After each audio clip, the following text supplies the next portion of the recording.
شہزادی کی 3 شرطیں۔ شہزادی نگینہ بادشاہ کی اکلوتی بیٹی تھی، اس لیے بادشاہ اسے دل و جان سے چاہتا تھا۔ وہ نہایت حسین و جمیل اور عقل مند تھی۔ جب وہ بڑی ہوئی تو بادشاہ اور ملکہ کو اس کی شادی کی فکر ہوئی۔ اسی دوران اس کے 2 شہزادوں کے رشتے بھی آ گئے۔ بادشاہ کو فیصلہ کرنا دشوار ہو گیا کہ اس کی شادی کس سے کرے۔ اس نے اس بارے میں ملکہ سے بھی مشورہ کیا، مگر وہ بھی کسی نتیجے پر نہیں پہنچ سکی، اس لیے یہ معاملہ حل نہ ہو سکا۔ وہ دونوں پڑوسی ملکوں کے شہزادے تھے۔ ایک شہزادے کا نام شاندار تھا اور وہ نہایت نیک، عقل مند، بہادر اور خوبصورت تھا۔ دوسرے شہزادے کا نام دلشاد تھا۔ وہ نہ تو نیک اور عقل مند تھا اور نہ ہی بہادر۔ اس نے چپکے دل میں سوچ لیا تھا کہ شہزادی نگینہ سے شادی کر کے بعد میں کوئی سازش کر کے بادشاہ کے تخت پر قبضہ کر لے گا۔ چونکہ شادی پوری زندگی کا معاملہ ہوتی ہے، اس لیے ملکہ نے فیصلہ کیا کہ وہ اس سلسلے میں شہزادی نگینہ سے اس کی رائے معلوم کرے گی۔ وہ جس شہزادے کو بھی پسند کر لے گی اس سے اس کی شادی کروا دی جائے گی۔ جب اس نے دونوں شہزادوں کے بارے میں ساری معلومات بتا کر شہزادی نگینہ سے اس کی پسند پوچھی تو وہ بولی، امی حضور، آپ نے میری تربیت کچھ اس طرح کی ہے کہ میں اپنے ماں باپ کے فیصلوں پر سر جھکانے والی لڑکی بن گئی ہوں۔ آپ جہاں بھی کہیں گے اور جس سے بھی کہیں گے میں شادی کر لوں گی۔ ملکہ یہ بات سن کر خوش ہو گئی۔ اس نے شہزادی نگینہ کو گلے سے لگا کر پیار کیا اور بولی، جیتی رہو۔ تمہارے لیے 2 شہزادوں کے رشتے آئے ہیں جن کے بارے میں ہم تفصیل بتا ہی چکے ہیں۔ ہماری سمجھ میں کچھ نہیں آ رہا ہے کہ کسے ہاں کرے اور کسے نہ کرے۔ تم فیصلہ کر کے ہمیں بتا دو کہ کس شہزادے سے شادی کرنا پسند کرو گی۔ امی حضور، شادی کے لیے پسند کروں گی۔ امی حضور، شادی کے لیے آپ کا جو فیصلہ ہے۔ ملکہ نے کہا، کہہ تو رہی ہوں، ہماری سمجھ میں کچھ نہیں آ رہا ہے۔ ملکہ نے قدرے جھنجھلا کر کہا۔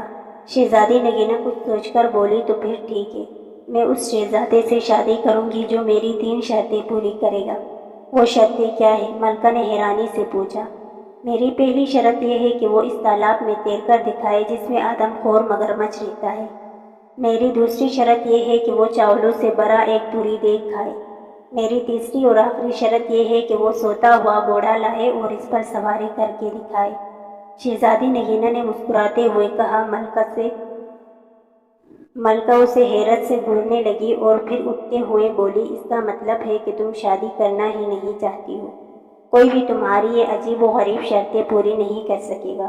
تمہیں پتہ ہے تالاب کا آدم خور مگرمچھ کتنا خوفناک اور بڑا ہے؟ کس میں ہمت ہے کہ وہ اس تالاب میں تیر کر دکھائے؟ پھر کون سا شہزادہ دیگ بھر کر چاول کھا سکے گا؟ شہزادے تو ویسے بھی نرم اور نازک ہوتے ہیں، تھوڑا سا ہی کچھ کھا لے تو ان کا پیٹ بھر جاتا ہے۔ اور سوتے ہوئے گھوڑے پر بھلا کون سواری کر کے دکھائے گا؟ گھوڑا سوئے گا یا بھاگتا پھرے گا؟ اس کی باتیں سن کر شہزادی مسکرانے لگی۔ اسے مسکراتا دیکھ کر ملکہ کو تھوڑا سا غصہ آ گیا، اس لیے وہ خفگی سے اٹھ کر بادشاہ کے پاس آئی اور اس سے اس کی لاڈلی بیٹی کی شکایت کی۔ اس کی بات سن کر بادشاہ کے چہرے پر مسکراہٹ پھیل گئی۔ اس نے کہا، ملکہ آپ شاید بھول گئی ہیں، آپ نے بھی تو اپنی شادی کے لیے 3 شرطیں رکھی تھیں۔ بہت سارے شہزادے ان شرطوں کو پورا کرنے میں ناکام ہیں، ہم نے ہی پورا کر کے دکھایا تھا کہ نہیں؟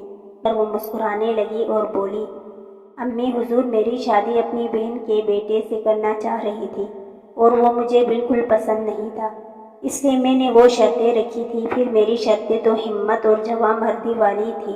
ایک آدم خور شیر کو خنجر سے مارنا تھا جس نے کئی انسانوں کو اپنا نوالا بنا لیا تھا۔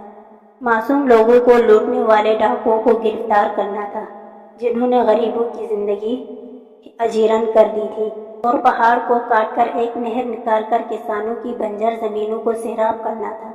مجھے فخر ہے کہ آپ نے وہ تمام شرطیں پوری کی تھی۔ آپ بہادر اور ہمت والے بھی تو بہت تھے، لیکن ملکہ کبھی کبھی ہم یہ سوچ کر پریشان ہو جاتے ہیں کہ اگر ہم آپ کی شرطوں کو پورا کرنے سے قاصر رہتے تو پھر آپ سے تو ہماری شادی ہی نہ ہوتی۔ کیوں نہیں ہوتی؟ ملکہ نے اٹھلا کر کہا، میں اپنی شرطوں میں یہ تبدیلی کر دیتی کہ آپ انہیں شادی کے بعد بھی پورا کر سکتے ہیں۔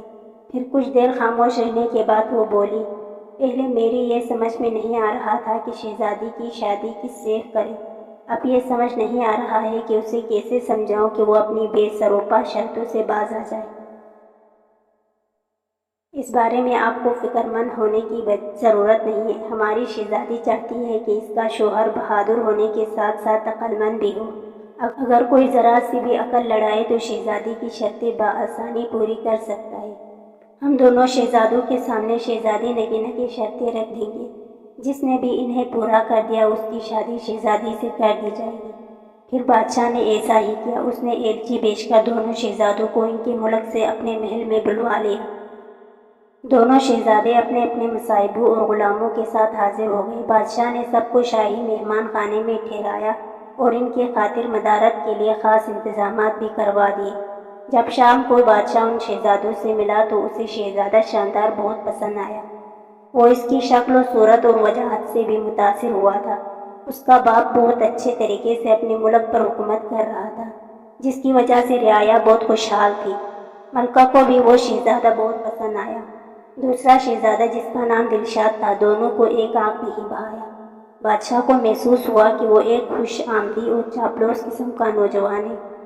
اس بات سے بادشاہ نے اندازہ لگا لیا کہ وہ نہایت چالاک اور عیار آدمی ہوگا۔ ملکہ کو تو شہزادہ شاندار اتنا اچھا لگا کہ وہ شہزادی نگینہ کے پاس گئی اور اس سے بولی کہ بیٹی تم اپنی شرطیں واپس لے لو اور شہزادہ شاندار سے شادی کر لو۔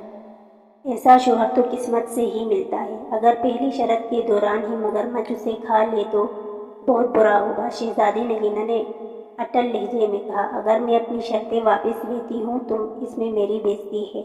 شہزادہ اگر میری شرطیں پوری کرتا ہے تو ٹھیک ہے، ورنہ اپنے گھر جائے۔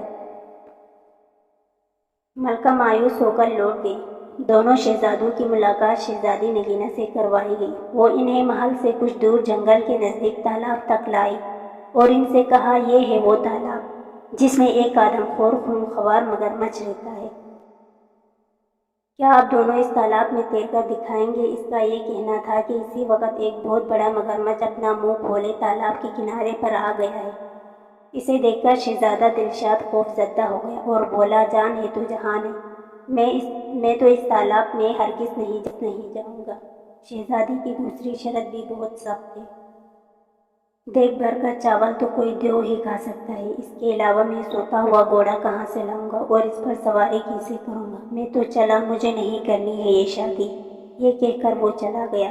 اس کے جانے کے بعد شہزادہ شاندار نے کہا، شہزادی صاحبہ، کل میں آپ کو اس تالاب میں تیر کر دکھاؤں گا۔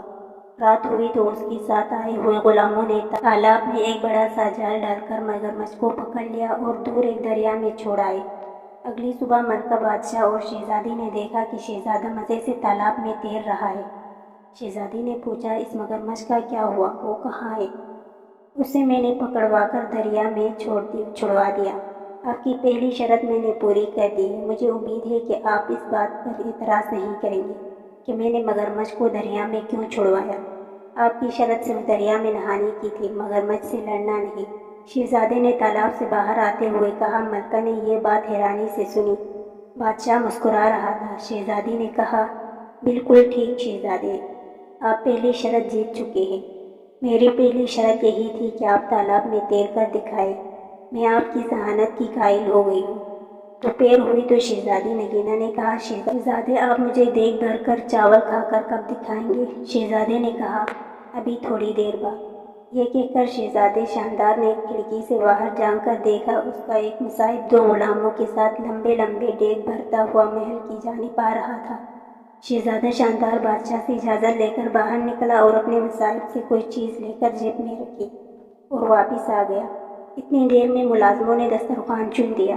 وہ اپنے ساتھ چاولوں کی ایک بڑی سی دیگ بھی لے کر آئے تھے، جسے انہوں نے دسترخوان کے بیچوں بیچ رکھ دیا۔ دیگ کو دیکھ کر بادشاہ کے چہرے پر فکر مندی کے آثار نظر آئے۔ کیوں میاں صاحبزادے، آپ کھا لیں گے دیگ بھر کا چاول؟ میں تو 2 دیگیں بھی کھا سکتا ہوں۔ یہ کہہ کر شہزادہ شاندار نے اپنی جیب سے ایک نہایت چھوٹی سی دہاتی دیگ نکالی جو اس کے ملازم بازار سے خاص طور سے بنوا کر لائے تھے۔ اس نے اسے چاولوں سے بھرا اور شہزادی نگینہ کے سامنے پوری دیگ چٹ کر گیا۔ شہزادی صاحبہ، آپ کی دوسری شرط بھی پوری ہو گئی۔ میں نے دیگ بھر کر چاول کھا لیے۔ اس کی بات سن کر شہزادی نگینہ ہنس ہنس کر لوٹ پوٹ ہو گئی۔ بادشاہ نے ملکہ سے کہا، بیگم اب اپنی بیٹی کی شادی کی تیاری شروع کر دو۔ مجھے تو یوں لگ رہا ہے کہ یہ شہزادہ میاں تو سوتے ہوئے گھوڑے پر بھی سواری کر کے دکھا دیں گے۔ شام کو بادشاہ، ملکہ اور شہزادی نگینہ اپنے باغ میں چہل قدمی کر رہے تھے۔ اچانک انہوں نے شہزادہ شاندار کو ایک گھوڑے کے ساتھ آتے دیکھا۔ وہ قریب آیا تو بادشاہ حیرت سے بولا، شاندار بیٹے، یہ گھوڑا لیے کہاں پھر رہے ہو؟ شاندار نے بڑے فخر سے بتائی، یہ گھوڑا نہایت قیمتی ہے، میں اسے منڈی سے خرید کر لا رہا ہوں۔ اس کے مالک نے مجھے بتایا تھا کہ یہ حاتم طائی کے گھوڑوں کی نسل سے ہے، اس کا تو میں نے ایک بڑا اچھا سا نام بھی رکھ لیا ہے۔ گھوڑا واقعی بہت خوبصورت تھا، شہزادی نگینہ کو بھی بے حد پسند آیا۔ اس کی گردن پر بڑی بڑی چمکدار یال تھی۔ شہزادے، کیا نام رکھا ہے آپ نے اس کا؟ اس نے بڑے اشتیاق سے پوچھا۔ شہزادی صاحبہ، میں نے اس کا نام رکھا ہے سوتا ہوا گھوڑا، چونکہ میرا یہ گھوڑا ہے، میں جو بھی اس کا نام رکھوں میری مرضی ہے۔ اب میں آپ کو سوتے ہوئے گھوڑے پر سوار ہو کر دکھاؤں گا تاکہ آپ کی تیسری شرط بھی پوری ہو سکے۔ یہ کہہ کر شہزادہ شاندار رکاب میں پاؤں ڈال کر گھوڑے پر سوار ہو گیا اور ایڑ مار کر اسے دوڑاتا ہوا باغ کا ایک چکر لگا کر دوبارہ ان لوگوں کے پاس آ گیا۔ یہ سب دیکھ کر ملکہ اور بادشاہ کا ہنستے ہنستے برا حال ہو گیا تھا۔ شہزادی نگینہ بھی مسکرانے لگی۔ کچھ دیر بعد وہ بولی، ابا حضور، ہم چاہتے ہیں کہ ہماری شادی ایک ایسے شہزادے سے ہو جو بہادر ہونے کے ساتھ ساتھ عقل مند بھی ہو۔ ہم نے اپنی شرطیں اس لیے رکھی تھی کہ انہیں پورا کرنے والے کی ذہانت کا امتحان ہو سکے۔ خدا کا شکر ہے ہمیں ایسا شہزادہ مل گیا ہے۔ اس کی بات سن کر بادشاہ اور ملکہ نے سکھ کا سانس لے لیا۔ تھوڑے دنوں کے بعد دونوں کی خوب دھوم دھام سے شادی ہو گئی اور وہ دونوں ہنسی خوشی رہنے لگے۔